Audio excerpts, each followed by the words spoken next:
وجوہات۔ عرس کا لغوی معنی ہے شادی، اس لیے دولہا دلہن کو عروس کہتے ہیں۔ کسی بزرگ کے یوم وصال کو عرس کہنے کی کیا وجہ ہے؟ اس کی وجہ یہ ہے کہ سیدنا ابو ہریرہ رضی اللہ تعالیٰ عنہ راوی ہیں، فرماتے ہیں کہ نبی پاک صلی اللہ علیہ وآلہ وسلم نے نیک شخص جو اللہ کا نیک بندہ ہوتا ہے، نیک صالح عمل کرنے والا، اس کی موت کے بعد کے احوال بیان کرتے ہوئے فرمایا کہ جب وہ فرشتے اس کے ساتھ سوال و جواب کرتے ہیں، اللہ کا جو نیک بندہ ہوتا ہے جس نے اللہ اور اس کے رسول کے حکم کے مطابق خوبصورت زندگی گزار کے دنیا سے جا رہا ہوتا ہے، اس سے اللہ کے فرشتے سوال کرتے ہیں من ربو کا تیرا رب کون، ما دینوں کا تیرا دین کیا ہے، ما تقول فی حق ھذا الرجل۔ جب وہ سوالوں کے جواب ٹھیک دے دیتا ہے، درست دے دیتا ہے، تو پھر فرشتے جو ہیں اسے کہتے ہیں کہ اللہ کے حکم سے اس کی جو ہے وہ کہتے ہیں کہ حضور نے فرمایا کہ اللہ کے حکم سے اس کی قبر جو ہے وہ کھلی کر دی جاتی ہے، کشادہ کر دی جاتی ہے۔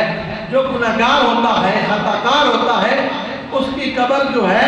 وہ اس طرح یعنی اس کو دباتی ہے کہ اس کی پسلیاں ادھر کی ادھر اور ادھر والی ادھر جو ہیں وہ گھس جاتی ہیں، یعنی اتنی سختی کے ساتھ قبر اسے جو ہے وہ دباتی ہے۔ تو جو اللہ کا نیک بندہ ہوتا ہے اسے قبر ایسے دباتی ہے جیسے ماں اپنے چھوٹے بچے کو سینے کے ساتھ لگا کے محبت سے پیار سے دباتی ہے۔ تو اس لیے جو اللہ کا نیک بندہ آتا ہے، حضور نے فرمایا کہ اس کی قبر کو کشادہ کر دیا جاتا ہے اور اس کی قبر جو ہے وہ نور سے بھر جاتی ہے، اور فرشتے کہتے ہیں آرام سے سو جا۔ وہ کہتا ہے کہ مجھے گھر والوں کی ملاقات کی خواہش ظاہر کرتا ہے، تو فرشتے کہتے ہیں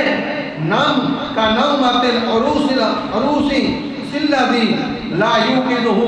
الا احب اہلہ الیہ۔ جامع ترمذی کی حدیث ہے، 1071 نمبر ہے۔ فرمایا یعنی جس طرح دولہا نہایت آسائش سے سوتا ہے، سکون سے آرام سے سوتا ہے، اسی طرح اے قبر والے، اے اللہ کے نیک بندے تم بھی سو جا۔ جس طرح دولہے کو عزت اور تکریم دی جاتی ہے، اسی طرح تجھے بھی قبر میں عزت دی جائے گی، کیونکہ فرشتے دفن ہونے کے بعد عروس کا لفظ استعمال کرتے ہیں، اس لیے یوم وفات کو عرس کہا جاتا ہے۔ تو دوسری وجہ وفات پائے جانے والے وہ جو یعنی جب وہ فوت ہونے والا ہوتا ہے اللہ کا نیک بندہ، جب وہ دنیا سے جاتا ہے، قبر میں جاتا ہے، قبر میں سب سے خوشی والی جو چیز ہے اسے آمنہ کے لال کی زیارت کرائی جاتی ہے۔ نصیر الدین نے کیا خوب کہا، آپ کلمہ شریف کا ذکر کرتے ہوئے فرماتے ہیں کہ ایک شکل دکھائی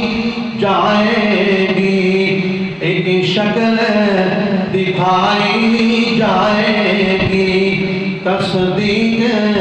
کرائی جائے گی، تصدیق کرائی جائے گی،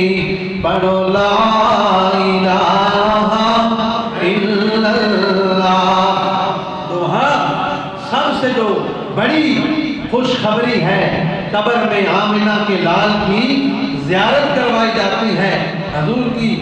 تصدیق کروائی جاتی ہے۔ تو اس کو بھی اس وجہ سے بھی یعنی اس سے بڑا خوشی کا اور موقع کیا ہے کہ امتی جو ہے وہ اپنے آقا کی زیارت کر